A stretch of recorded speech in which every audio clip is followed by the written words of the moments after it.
I know the layout. I'll tell you about it on the way.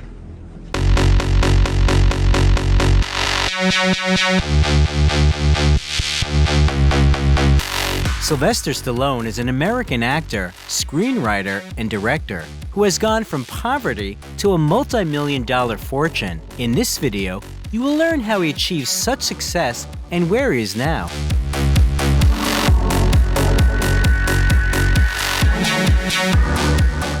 Sylvester Stallone, how Rambo lives and how he spends his millions. Sylvester was born on July 6, 1946 in New York. His mother, Jacqueline, or Jackie, was a big fan of actor Tyrone Power and wanted to name her firstborn in his honor. But upon receiving the birth certificate, she saw a different name. The boy's father, Frank, gave him the name Michael Sylvester Gardenzio Stallone. Frank was an immigrant from Sicily, owned a small chain of hairdressers, and was infamous for his violent temper. Jackie, who grew up in a wealthy family of a successful lawyer, connected her life with a man who was a serial cheater and a tyrant at home. The first years of his life, Sylvester spent most of his time in the house of a nanny hired by his parents. He saw them on weekends, but these meetings were very reserved. The boy felt unloved. In 1950, the family had a second son, Frank Jr., and their wealth grew. But Stallone Sr. didn't change, so in 1956, Jackie filed for divorce. Sylvester stayed with his father and tried desperately to earn his love, but it was in vain. These your parents? Yeah, that's both of them there. Is this you? Yeah, that's me when I was 8 years old. That's the Italian stallion when he was a baby. He had other problems, like his birth defect. Due to an obstetrician's error, the left half of Sylvester's face remained paralyzed, which affected his speech. Peers bullied him, so Stallone decided that he needed to build muscle mass. For this purpose, he used car parts from the landfill and construction materials. And when he got older, he almost lived in the gym. By 13, Sylvester was expelled from 14 schools because of his aggressive behavior. At 15, he found himself at the Charlotte Hall Military Academy. At the same time, he moved in with his mother, but she would ignore him. In her entire life, she only kissed her son once, right after the divorce. Back then, Stallone started boxing and became interested in soccer. After receiving a high school diploma, he entered college, where he began acting in the student theater. Then in 1965, Sylvester went to study in Switzerland at the American College while working as a personal trainer. Later, there was a theory that he did it to evade serving in the army and being sent to Vietnam. In 1991, the actor filed a libel suit against a tabloid and won the case. Upon returning to America in 1967, Sylvester enrolled at the University of Miami as a drama major, finally deciding to connect his life with performing. In 1969, Stallone dropped out of the university and decided to conquer the New York theaters. The young man tried to act in films, but cameo roles didn't solve financial problems. At some point, Sylvester found himself homeless, sleeping at the train station for 3 weeks. Then he came across an ad about casting for the movie The Party at Kitty and Studs. It was an adult movie, but there wasn't much choice. For 2 days of filming in 1970, Sylvester received $200. When he became famous, the film was re-released as Italian Stallion. After several other tiny film roles, in 1971, the aspiring actor took part in an erotic theatrical production of Score, which was shown in 23 theaters in New York. For the most part, the directors refused Stallone because of his speech impediment, so he earned his living as a doorman, bouncer in a restaurant, and even cage cleaner in a menagerie. Sylvester shared an apartment in New York with his girlfriend Sasha Zak. They married in 1974 and later had 2 sons, Sage and Sergio. The youngest has been diagnosed with autism and doesn't appear in public. The elder Sage managed to star in several films, but died young in 2012 from a heart attack. In 1974, Sylvester got a role in the movie The Lords of Flatbush. According to him, for it, he received 25 t-shirts as a payout, after which he moved to Hollywood. In 1975, the actor starred in the films The Prisoner of Second Avenue, Capone, Farewell, My Lovely, episodes of several TV series, and the fantastic action movie Death Race 2000. For the latter, Sylvester received $700 a week. In March of the same year, the actor watched the Muhammad Ali fight and got so inspired that he decided to write a film script about a boxer who never gives up. He did not leave the house for 92 hours while writing, and the story was a success by pure luck. Stallone auditioned for another movie, but he was turned down. During the audition, he mentioned that he also wrote scripts, and the producers asked him to send them the Rocky script. At first, the studio offered Sylvester $150,000 with the condition that another actor would play the lead role. After long negotiations, the producers agreed that Rocky would be Stallone himself. For this, the actor agreed to reduce his payout to $23,000. They say that at that moment, there was only $106 in his bank account, and he could not afford to keep his dog, so he ended up selling it for $50. To get the pet back, Sylvester had to pay $3,000 and promise a small role in Rocky. By the way, the Bull Mastiff also starred in the film. Look at his face, 64 fights. Look at that nose. See that nose? That nose ain't never been broken. 64 fights. I've had guys busted on it. I had guys chewing on it, twisting it, punching it. I mean, whack, boom. These guys are hitting my nose all the time. Never broke. I'm very proud of that. It's not rare. That's rare. Filming was difficult, as was the preparation for it. Stallone even quit smoking when he realized that he couldn't last 5 minutes in the ring without being out of breath. The movie turned out to be incredibly successful and received 10 Oscar nominations. At that time, Stallone became the third actor in history nominated for this award simultaneously for Best Actor and Best Screenplay. The creators won 3 statuettes, including one for Best Film. After the film Fist and Stallone's directorial debut, Paradise Alley, he released the sequel to Rocky. While preparing for filming, Sylvester agreed to compete with his coach in the bench press and seriously injured his pectoral muscle. Since then, half of his chest has been more sinewy than the other. In 1981, the action movie Nighthawks and the sports drama Escape to Victory about a soccer team of World War II prisoners were released. After filming, Sylvester said that playing soccer was harder for him than boxing in Rocky. By the way, the next film released was Rocky III, for which Sylvester received $7 million, followed by the premiere of First Blood. Don't push it. I'll give you a war you won't believe.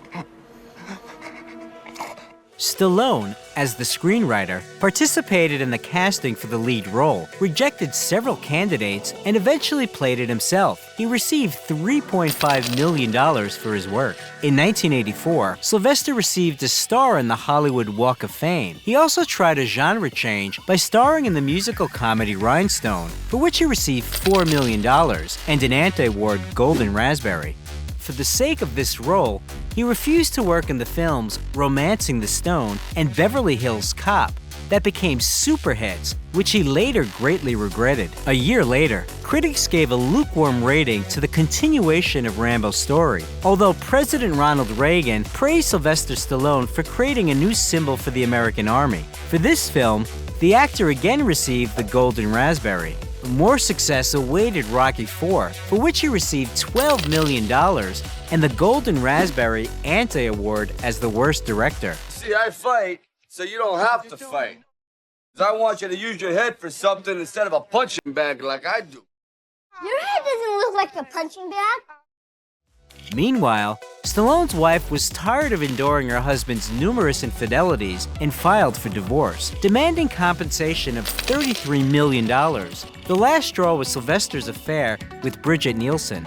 They met on the set of Rocky IV and got married in 1985, but the marriage lasted only 2 years. In the end, Bridget sued Stallone for $1 million. In 1986, Stallone starred in the action movie Cobra, for which he received $13 million. Hey, dirtbag.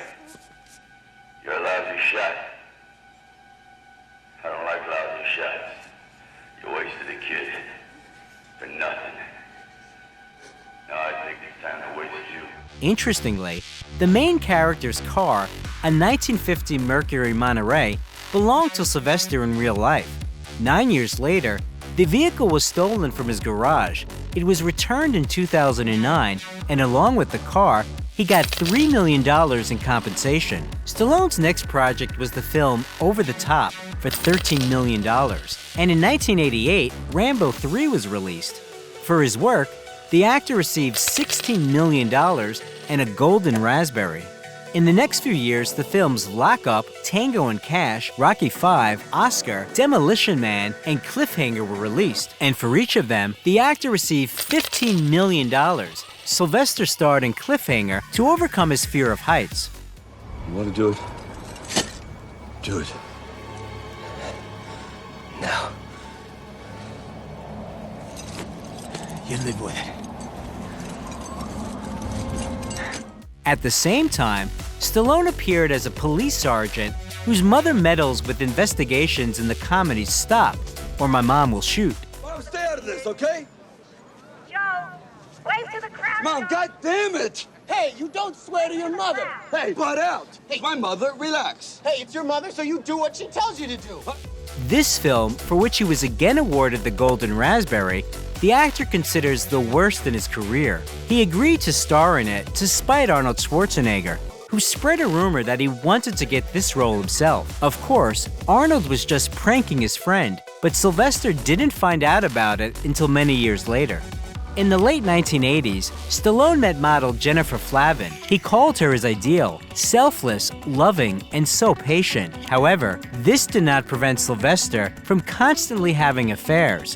In 1995, Stallone reined himself in and begged for Jennifer's forgiveness on his knees and hasn't been seen cheating since. A few years later, the couple got married and had 3 daughters. Interestingly enough, when the journalist from the publication Star decided to give Sylvester an album with all his partners for his 50th birthday, it turned out that there were 595 of them. Among the actor's lovers were the singer Cher, who later called the man a Neanderthal, models Linda Evangelista, Cindy Crawford, Naomi Campbell, and Janice Dickinson. Meanwhile, the actor added several movies to his filmography. Among them were the films The Specialist, with a payout of $12 million, action films Assassins and Judge Dredd for $15 million each, and for the film Daylight, Sylvester earned $17.5 million and overcame another fear of confined spaces. To diversify his resume and play a more serious role, Stallone agreed to star in the thriller Copland for only $80,000. There's got to be a way out of this for everyone. So I said, why don't we all go in tomorrow together? Freddie, I invited men, cops, good men to live in this town.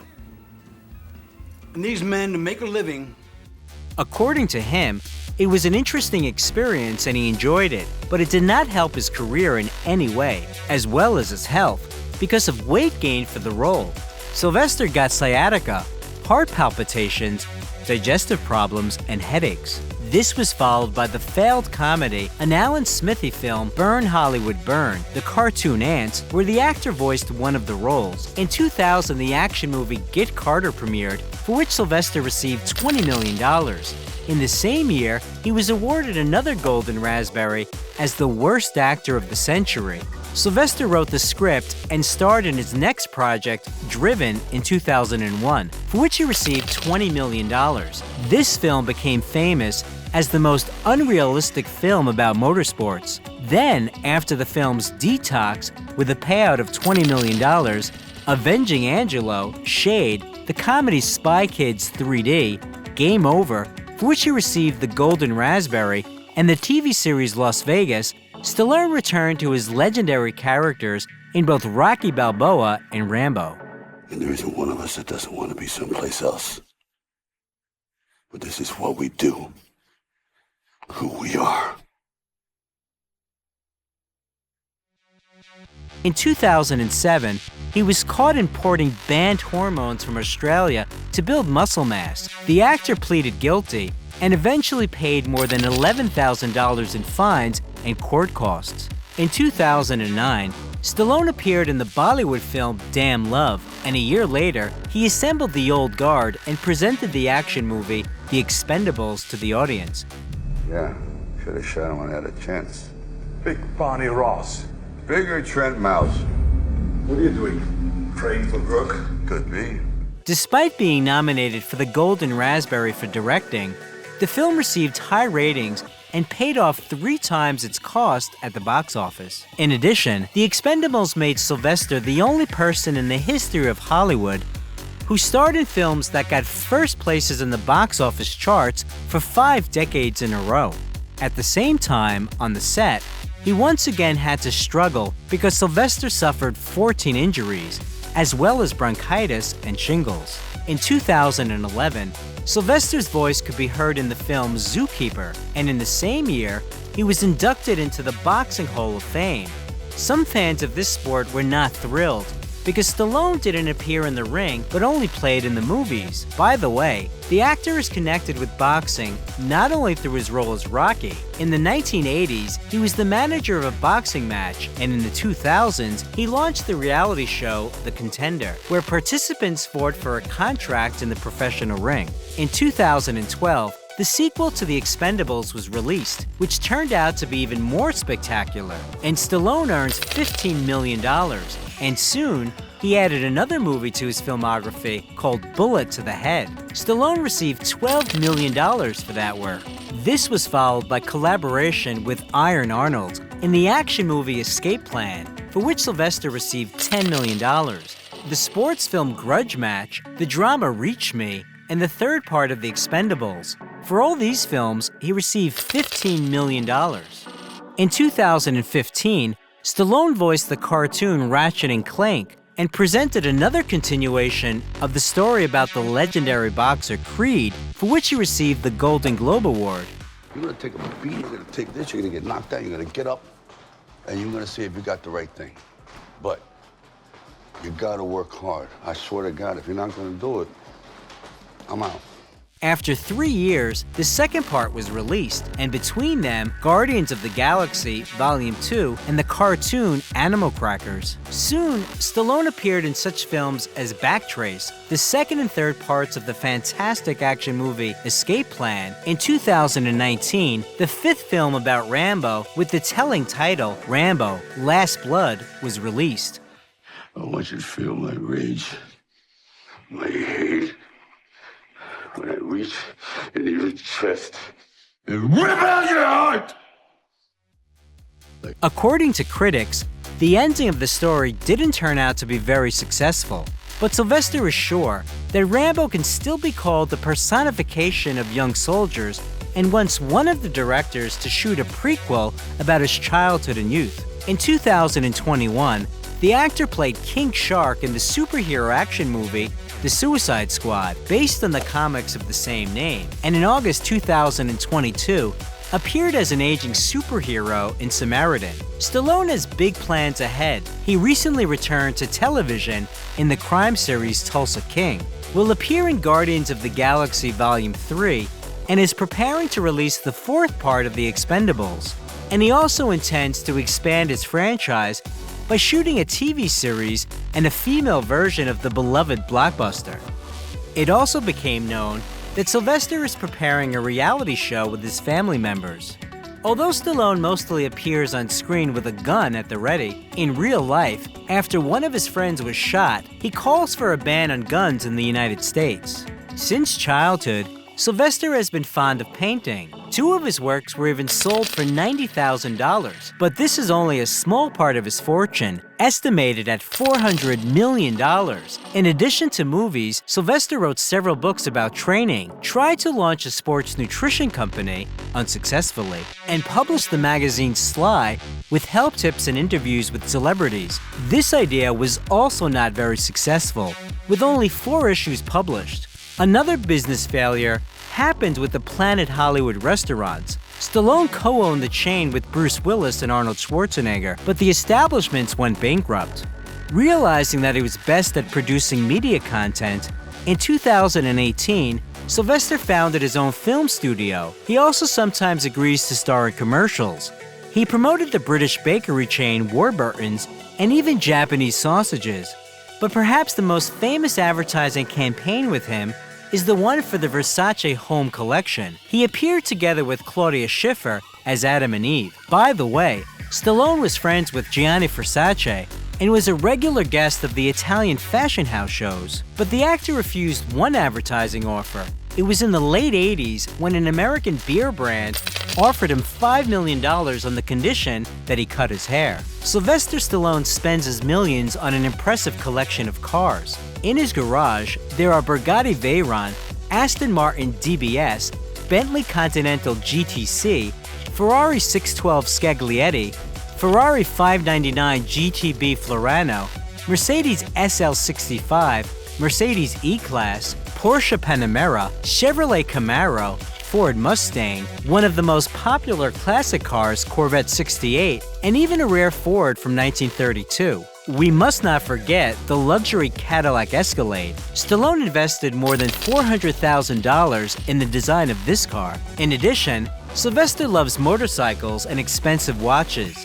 He has a gold Rolex Submariner with a black dial, the cost of which is $20,000, as well as a GMT Master 2 Rolex made with 18-karat white gold for $7,500. However, one should not think that Stallone spends his millions only on himself. For decades, he auctioned off the original props from Rocky and eventually raised about $10,000 for the Canadian Diabetes Association. Stallone donated several million more to the project to combat childhood epilepsy. In the last decades, Sylvester has lived in a mansion in Beverly Hills. Its interiors varied from pompous neoclassicism with columns, curtains, gilding, and statues to modern bright decor. At the end of 2021, Adele bought this house for $58 million.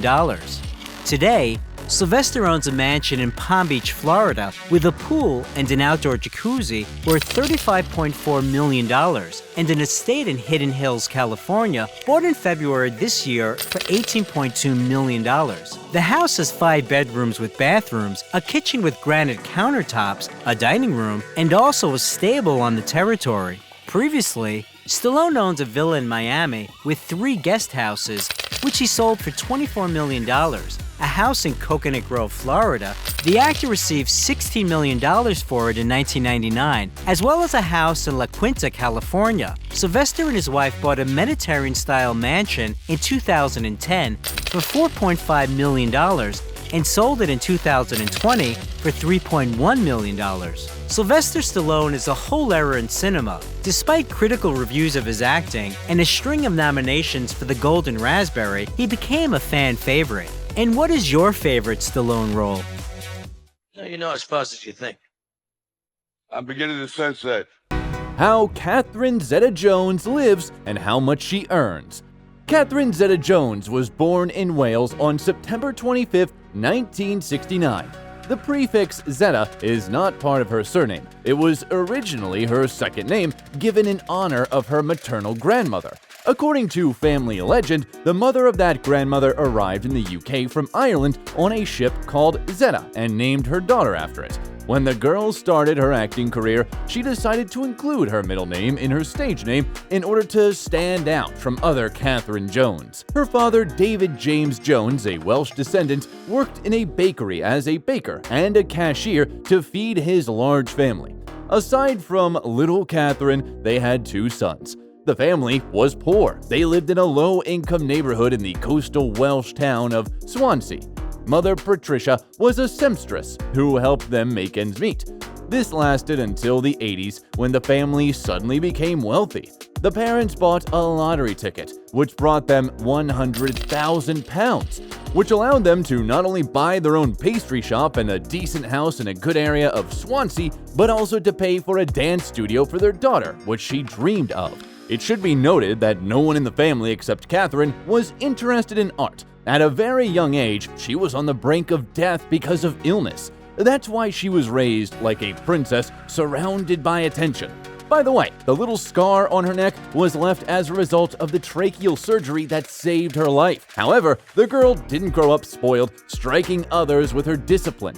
At the age of 4, Catherine danced on holidays and sang in the choir at the local church, where everyone who saw her predicted a great acting future for her. From the age of 7, she began to engage in choreography with full dedication, making herself a strict schedule for the whole week.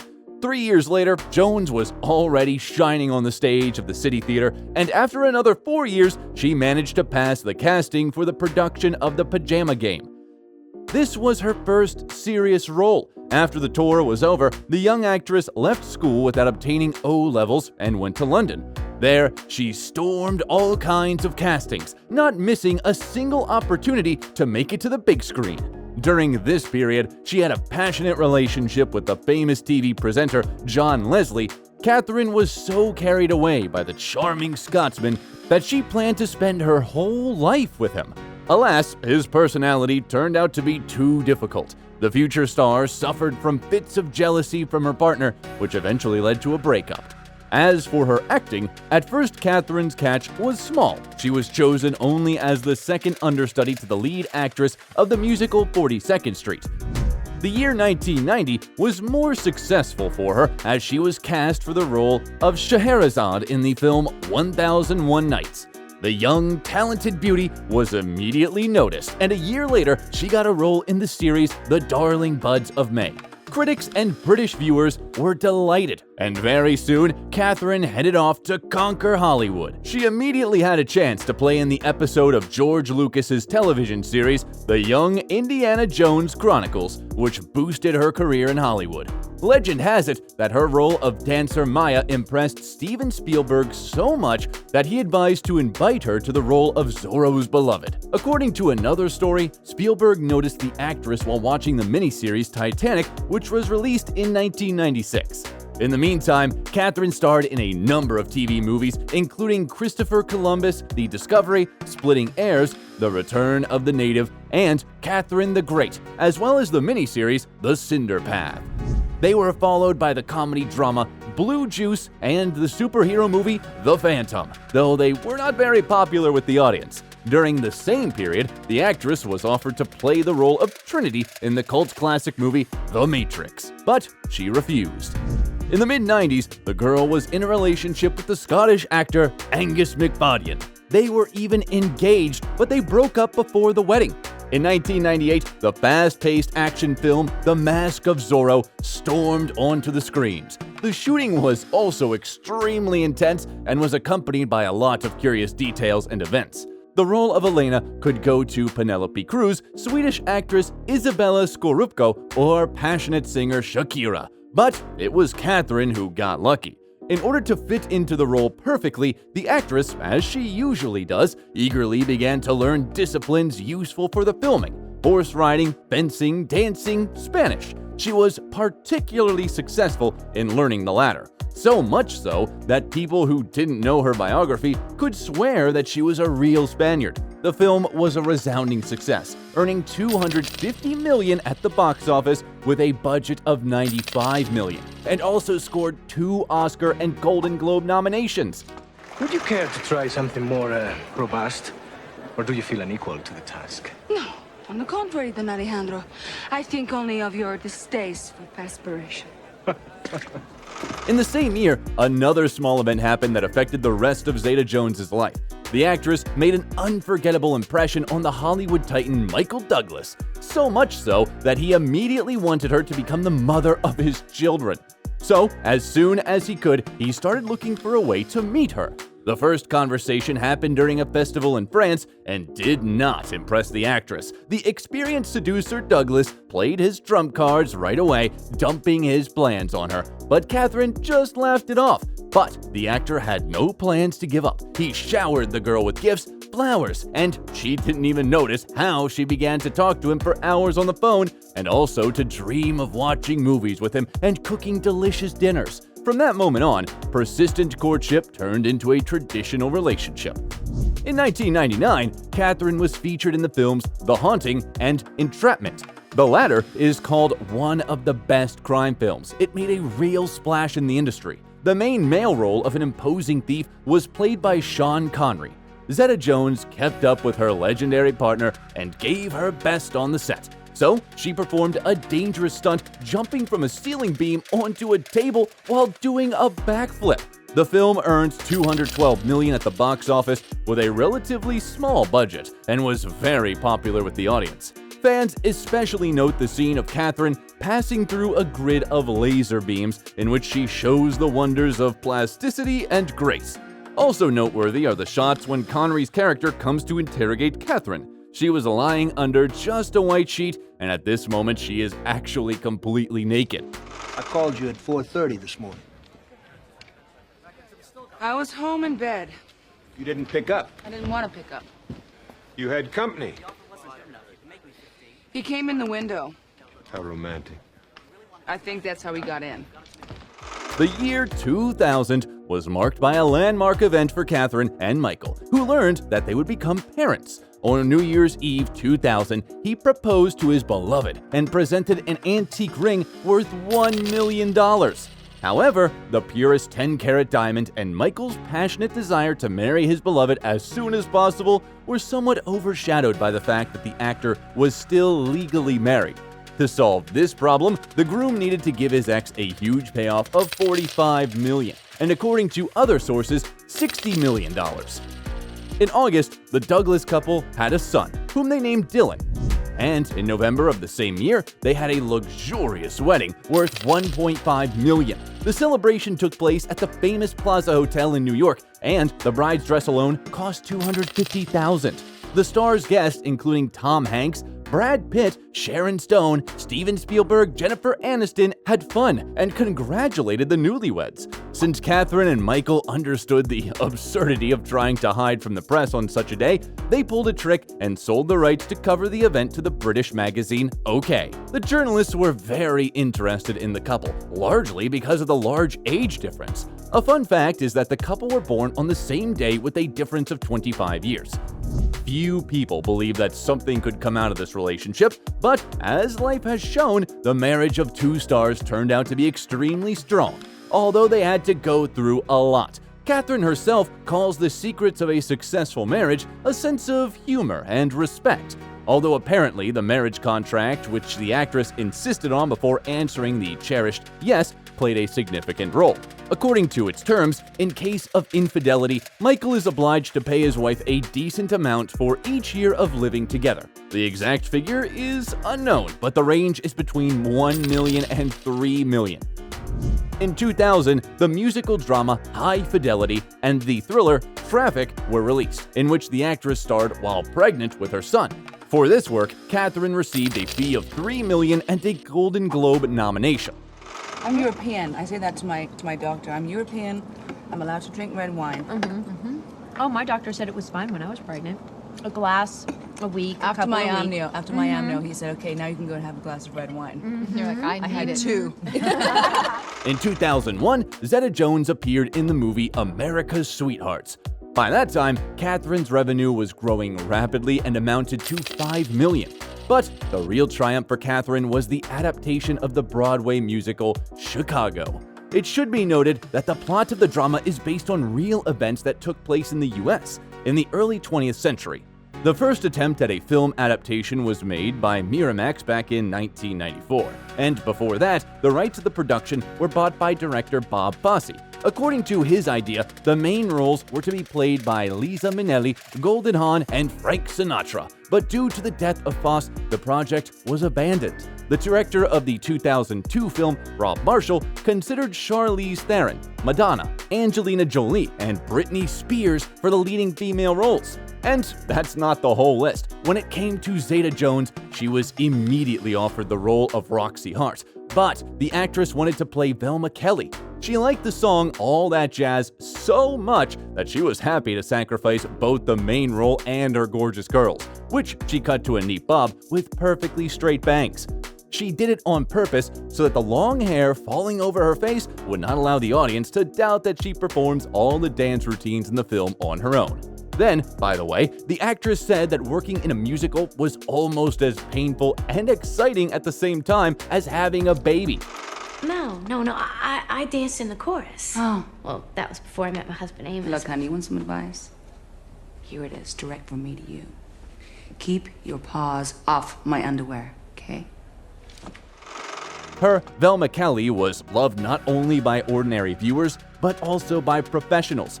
For the role, the actress received a fee of $8 million, a nomination for a Golden Globe Award, and was also awarded an Oscar.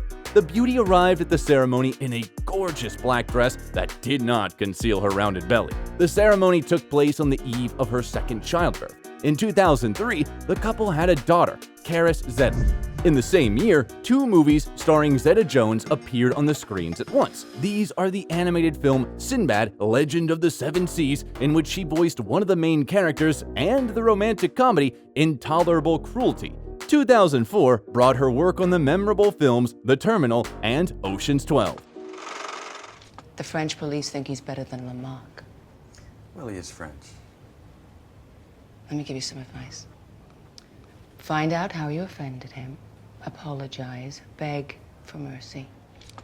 The following year, a sequel to the film about the dashing vigilante was released. Catherine received $10 million for The Legend of Zorro. But all in all, the film made a strange impression. It received negative reviews, although it earned $142 million at the box office.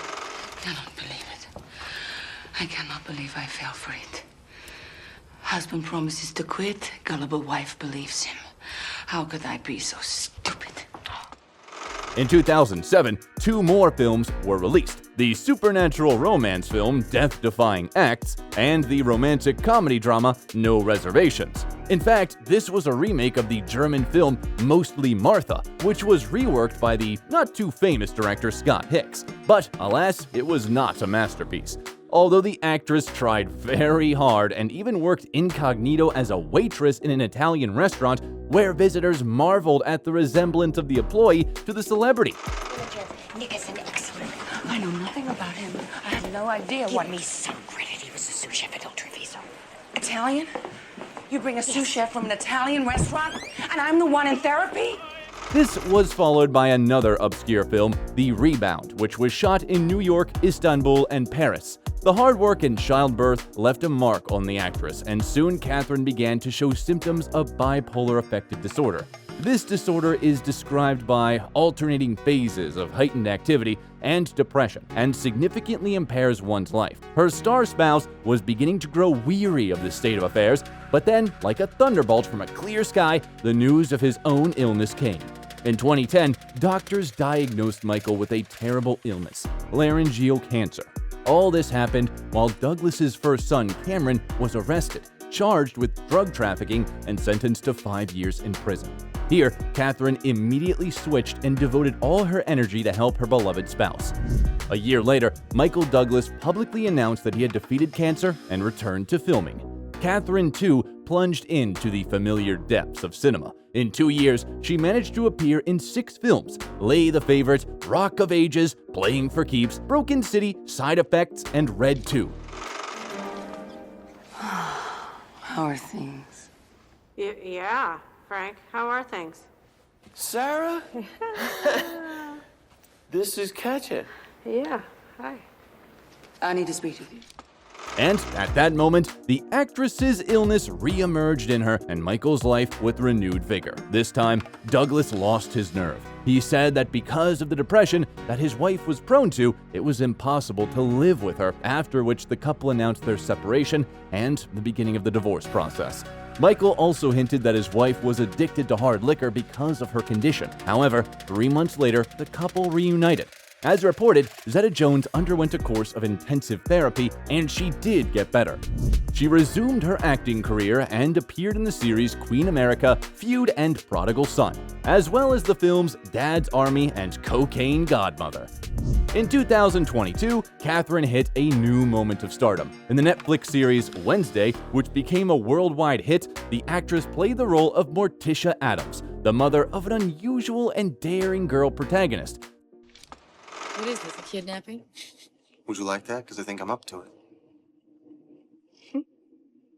You do move me. I don't know why, but you do move me. In unusual places. Fans and critics who initially doubted this casting decision in the end agree that the actress's performance is worthy of praise. The duet of Catherine and the Puerto Rican actor Luis Guzman, who played her husband in the series, was particularly delightful. Despite a significant break in work and the troubles, Catherine has remained in good shape. Now, viewers can see her in the Disney series National Treasure: Edge of History. It should be noted that the performance of the actress has always been generously paid.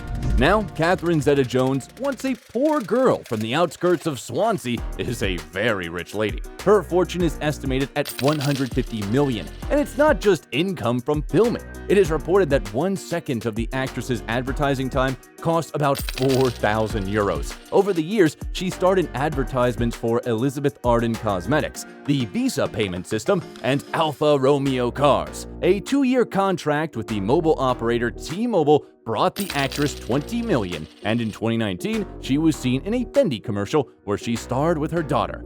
A couple of years ago, Zeta-Jones launched her own line of shoes in collaboration with the Butterfly Twist brand, known for its eco-friendly approach to production. In addition to the shoe collection, Catherine produces makeup, sportswear, and household goods under her own brand, Casa Zeta-Jones.